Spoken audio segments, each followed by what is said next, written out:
PAR, che è responsabile uscente, come dicevamo, dell'Afghanistan Independent Human Rights Commission. Noi ci siamo conosciuti a giugno dello scorso anno, proprio a Kabul, nella sede dell'ufficio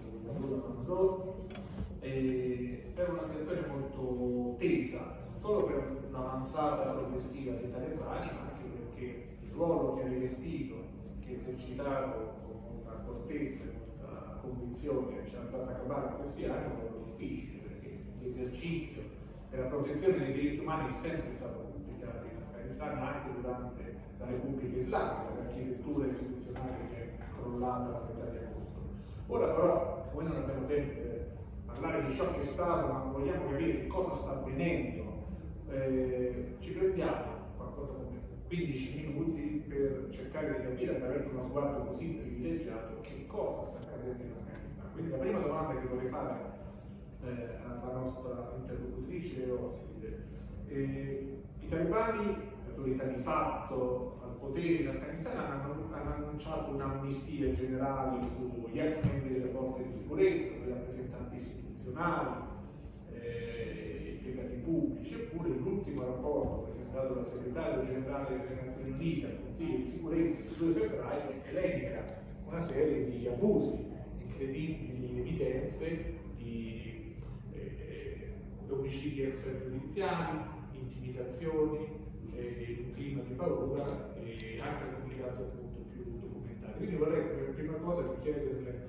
una sorta di bilancio, siamo quasi a 7 mesi dal ritorno al potere dei talebani, per capire quanto e come si sia ridotto lo spazio di libertà dentro il paese.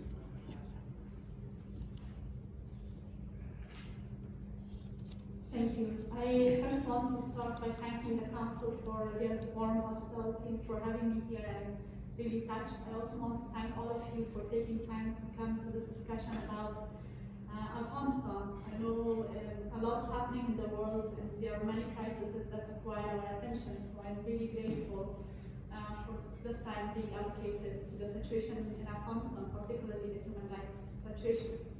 Regarding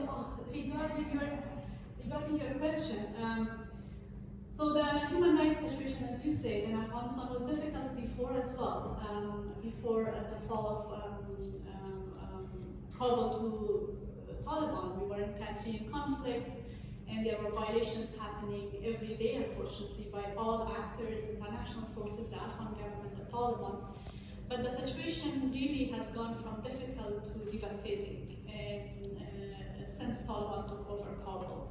We are now, the Afghan citizens, men and women, are now living in a country in which there is no clarity which laws are being upheld. Particularly the laws and institutions that were there to protect the most vulnerable are no longer there. So the law for protection of women from violence, the laws that would uphold the rights of minorities, freedom of media and expression are no longer there. And the courts and the Office of Attorney General have all been occupied by Taliban, and the professionals have been replaced mostly by people close to Taliban or Taliban fighters who in most cases don't have legal training. So you have a justice sector that's not there to protect the citizens. On the other hand, since the beginning, since August 15, first initially we saw a very brutal pattern of extrajudicial killings, targeted killings, illegal detentions of particularly former security force members, but also government employees and officials. And there were a lot of disappearances. People would be arrested by Taliban fighters, they would be picked up from their houses, and a few days later, the bodies would be found on the street. With no clarity about what happened, what was the due process, who killed these people. In some parts of Afghanistan, this became really intense, and we saw a lot of, unfortunately, evidence of this happening. And there was some international coverage and pressure, but following that, what we have seen most recently is a very severe crackdown on the civic space, on anyone who dares to protest the Taliban. So even ordinary citizens who are critical of the government receive phone calls or threats saying you have to stop criticizing us on social media, this should be the last time. Additionally, female protesters, I'm sure many of you saw on the news that Afghanwomen have been protesting since August 15. Since November, we have seen a very severe crackdown on female protesters. Female protesters were held illegally in detention. They were tortured. There were allegations that they were sexually harassed and raped. And some of them, not everyone has been released, but most of them were released under intense international pressure. But they have been released after giving guarantees in writing that they will not protest again, or that they will not speak to the media. So the human rights situation is very worrying because the Taliban are trying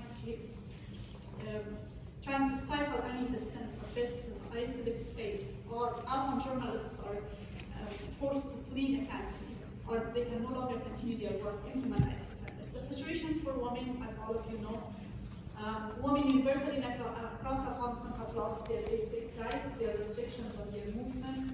Women in public sector have been told to stay at home, no clarity on when they can go back to work, except health and education. So women in industries of mining or finance or agriculture. And girls can't go to secondary school in most provinces in Afghanistan. With Taliban now promising that the city will be open by end of March, our new year, but no clarity if this will actually happen. I could go on for long, and we have other questions as well. Sì, abbiamo deciso di, insomma, speriamo che la maggior parte di voi, o tutti voi cambiate l'inglese, di non tradurre parola per parola. Sintetizzo molto velocemente, la nostra ospite parla di una trasformazione radicale, la situazione era difficile, finora e devastante, le istituzioni che erano preposte a tutelare i diritti umani non esistono più, poi ci sono state delle sostituzioni delle figure professionali che se ne occupavano, ci sono stati dati, evidenze che testimoniano di omicidi extragiudiziali, ci sono stati comportamenti aggressivi, in qualche caso l'arresto, forse anche qualche tortura nei casi delle proteste da parte delle donne che hanno protestato per le strade e che poi sono state rilasciate in seguito alla pressione molto forte, molto intensa e continua della comunità internazionale. E in sintesi c'è un forte tentativo di impedire qualunque forma di dissenso. E l'ultima questione che citava Talebani riguarda il fatto che nella maggior parte delle province le ragazze non possono frequentare le scuole secondarie, anche se i talebani hanno annunciato che alla fine di marzo riapriranno anche le scuole secondarie. Proseguirei con una seconda domanda che ha a che fare invece lei citava il fatto che è la pressione della comunità internazionale che ha convinto i talebani a rilasciare le attiviste che erano state messe in prigione oppure prese in custodia. Ora, nella comunità internazionale, anche nell'opinione pubblica, nella stessa comunità afghana della diaspora, quindi fuori, ci si interroga su come occorra dialogare con i talebani, se occorre dialogare o meno. Ci sono due posizioni prevalenti. C'è la posizione di coloro che dicono no anche al dialogo, perché il dialogo comunque istituzionalizza un potere che rischia di diventare ancora più oppressivo, più autoritario, alla luce di questa forma di legittimità. C'è un'altra posizione, la faccio molto approssimativa, che dice è indispensabile comunque interloquire con quelle che sono le autorità di fatto, perché altrimenti il paese sprofonda in una crisi umanitaria ed economica ancora più evidente. Il fatto di dover dialogare non vuol dire riconoscere la legittimità dell'emirato. Ora volevo chiedervi qual è questa la sua posizione. Thank you. That's a very difficult question and one that I think about every day. And I know that there's, as you say, there's a lot of division. I think the focus really should be on how to engage with Taliban, and not whether we should engage or not engage. I think this is a little bit like the discussion around the withdrawal. You know, so many people spend their time saying we should withdraw the forces, we should not withdraw, but not about the how, the conditions. And it's usually not productive. I think the focus should be on the fact that Taliban are an oppressive regime. They are implementing a gender apartheid. They are one of the worst groups and people that we can talk to, but they are now in charge of the lives of 35 million Afghans, more than half of them women. So how do we talk with them?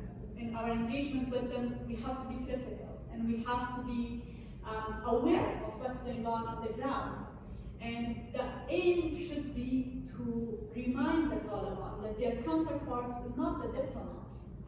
That their real counterpart is the Afghan people. It's the Afghan civil society, it's different groups within the Afghan political space, and that they should be engaging with the people that they aim to govern. And I think any support beyond humanitarian support should be conditional. So if Taliban are asking for money for salaries of teachers, ideally that should not go through them, that should go through other mechanisms, and it should first go to places where girls can also attend secondary school, and other sectors similarly. Also, I think there should be a whole spectrum of tools and mechanisms that we should utilize in engaging with Taliban before any discussion about formal recognition. I don't see engagement as recognition. I think there are quite a few steps in between. I think that's how it should be. Taliban should not be recognized as the government if they are failing to not only failing to uphold the rights of Afghans, but literally implementing a gender apartheid and treating half of the citizens of the country as less than human, which is what they are doing right now. Anche in questo caso sintetizzo, il punto da enfatizzare è che più che chiedersi se dobbiamo o meno interloquire con i talebani, la questione è sul come vada fatta questa interlocuzione. Dice, lo stesso è avvenuto anche quando ci si chiedeva le truppe vanno ritirate o meno, e nessuno si è chiesto come andranno ritirate. Ora, i dati di fatto sono che al comando del paese, al governo del paese, c'è un gruppo che esercita l'apartheid di genere.